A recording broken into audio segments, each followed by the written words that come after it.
Okay, so you have completed the basic portion of your wishbone sweater. You've just cast off stitches and leaving the yarn attached a clip hook, safety pin, whatever you want, to the final loop. We're going to be using this yarn later, so do not cut this off. And having the clip in there will prevent it from coming undone if this end ever got tugged. Okay, so going forward, what we're going to be doing now is attaching the belt. So there's a couple different ways I'm going to show you to do that, and you can do whichever one you prefer. So your first step is going to be folding the sweater in half and finding the midpoint. And that's where the middle of our belt is going to go. So as you can see, I've attached another clip marker here. Now if you happen to have your own dog to model, feel free to put this on, having this ridge, which is the end of your body pattern, line up with the base of the dog's neck, where the neck would meet the shoulders. Okay, so either way, this generally works. Having the belt in the center of the body generally works for 99% of the dogs I've found anyways. There's all sorts of odd shaped mixes and breeds out there, so no guarantees, but in general that's what's going to work for you. So we've got our starting point. Now we need to pick up 6 stitches along this edge, and we're only going to be wanting to pick up the back leg. So let's see if we can keep this in focus. Each edge stitch has these 2 legs here which form a V. We are only going to be working with the back leg. So when we're done, we're going to end up with a nice ridge of all these legs sticking out, leaving a little pattern detail. Okay, so first method I'm going to use is going to be using pure knitting needles. I'm just going to grab a smaller set. Sorry, I thought I had them with me and I don't. Okay, so any size really will do. I just like a smaller needle than what I'm working with. It's just easier to slip into the loops.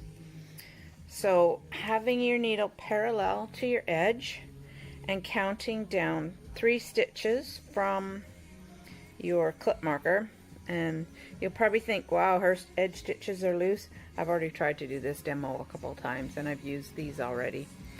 So just ignore, they're normally tighter like these ones you see down here. So we have 1, 2, 3. Now you're just going to have your needle parallel to the stitch edge and just simply slip it in, making sure you're not splitting your stitch, from back to front. And I just kind of rotate the work and get the next one and rotate the needle again. There's 3,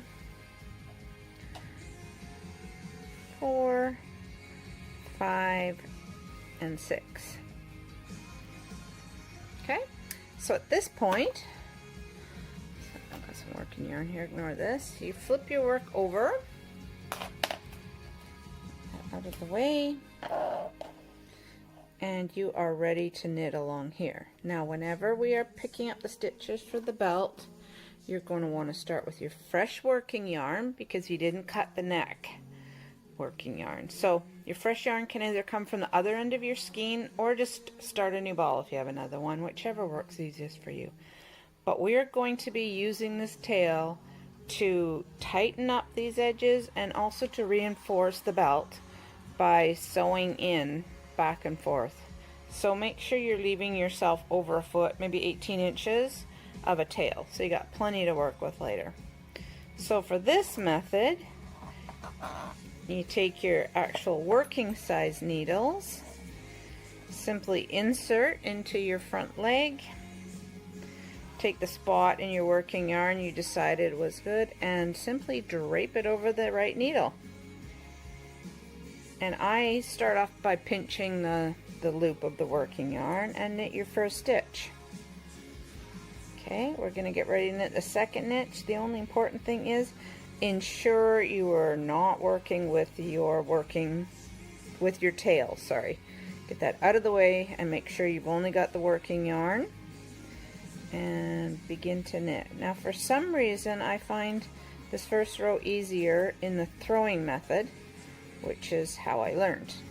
Normally I knit Eastern mounted Russian combination stitch, which sounds really fancy, but it's just one more way of holding the needles, holding the yarn, and purling, and it just works for me. Okay, so there's your first row. I've told you earlier in the patterns I always prefer to slip the first and knit the last, but in order to keep these uniform I always just knit the first. It's easier. Knit them all, sorry. This knit stitch will come loose, but we're going to come back and tie it and tighten it off later, so don't worry. You can just give it a tug as you're going if it happens to get in your way. So there you go. You'll just flip this over. And get all these yarns out of the way. Again, make sure you're not using your end. Some people prefer to just, it's probably a good idea, just to kind of wrap that up, and you can tie it in a knot. I'm not going to bother for this demo, but that's probably what I would do. And then going forward, you'll just start knitting again. Slip this one, knit, knit, knit, knit, purl, flip your work, slip, knit, knit, knit, knit, purl.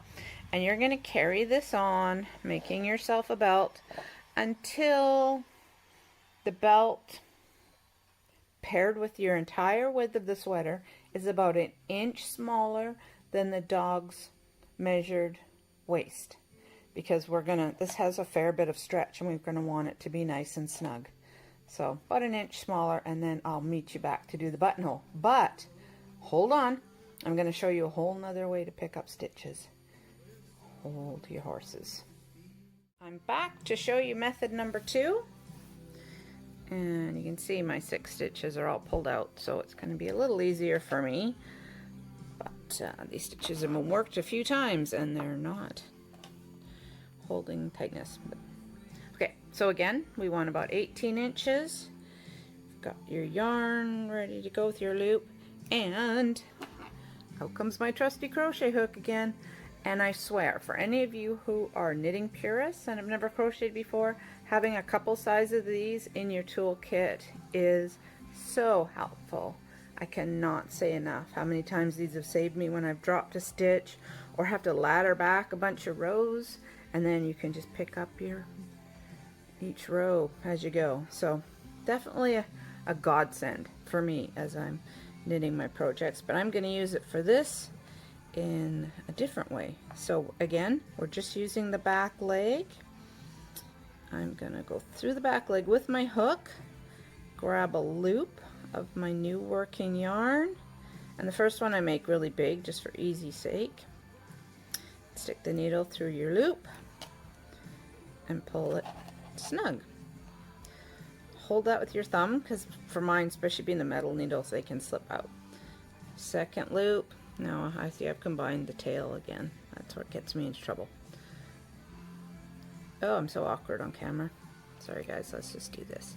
Pull it through and onto the needle.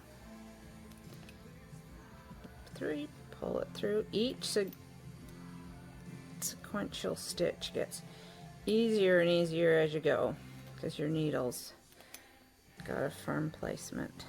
So what do we got there? 4. And again, you can just tug these up as you go.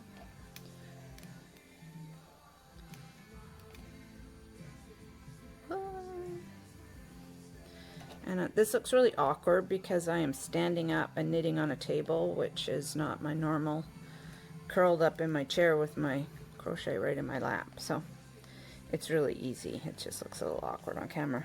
But there you go. Now you can get rid of your hook. You don't have another needle to fuss with, and you just do the same. Flip it over, and this one you're knitting into a purl instead of just a loop. Well, it looks like a purl anyway. And so if you see the way I picked it up, my first leg, the one I'm going to be working with, is actually in the back. So if you don't want a twisted stitch, just knit into the back of your stitch like so.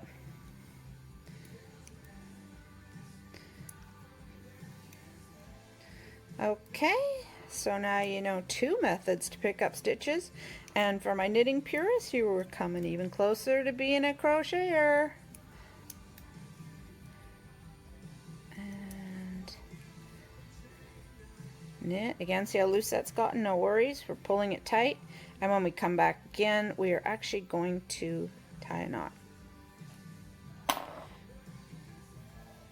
Actually, you know what? Let's tie a knot right here. That'll work too. I'm going to tie a knot with my tail and my working yarn. Not too tight, but snug it up a little bit. And you can do that with both methods once your tail and your working yarn line up. And again, I would just wrap this up and tie a little knot. I don't know how many times I've knitted with the tail. Okay, I will meet you at the buttonhole, and I'm excited to hear what version of this you decide you like best.